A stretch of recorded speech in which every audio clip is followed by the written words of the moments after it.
I think that it's a moment that you really can't define when you're on stage with your band and everything is magic and you know that you're connecting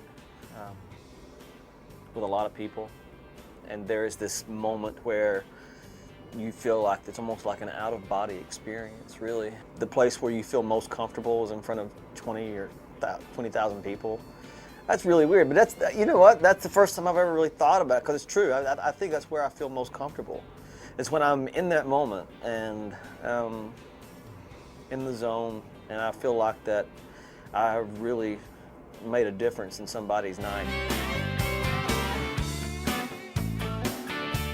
Well, obviously it lets you know that you're doing something right, you know.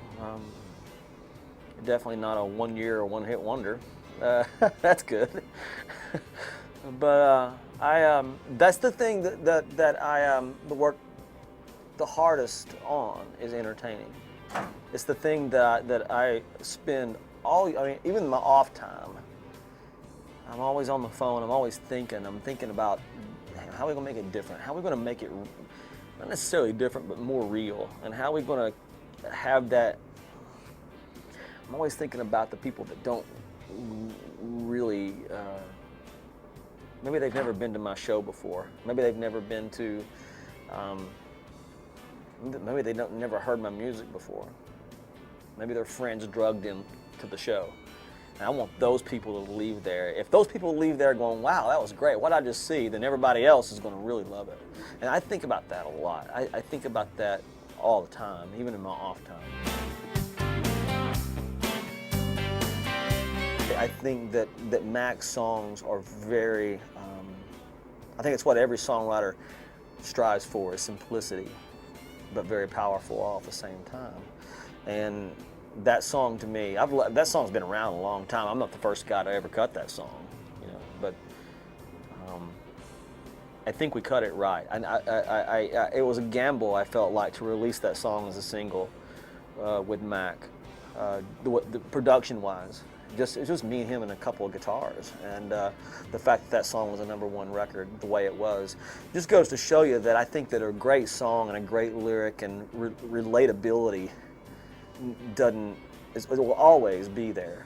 You know, that will always be a very attractive thing. I hope so anyway. And that song, I learned a lot from that song, you know, because I've recorded a lot of records where there was huge production and there was a lot, you know, sometimes that can get lost, and Down the Road was just a blessing, really.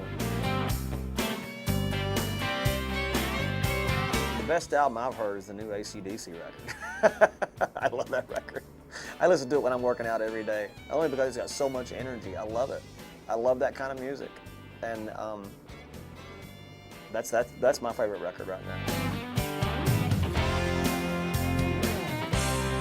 You know, we've got like 2 or 3 new songs we never played live, you know, that they're obviously going to hear. They're going to hear some older songs this year, songs we have that people have thought we forgot about. Maybe we did, but we're going to bring, you know, a couple of those back this year. It's going to be loud. It's going to be fun. It's going to be very energetic, but it may be a little more, you know, we're thinking about doing maybe an acoustic set somewhere in the middle, but only because Down the Road was such a good record for us. That may be a part of a few things, you know, that we might do right there in the middle, and we don't know how we're going to work that in just yet, but I think that they're going to have fun this summer.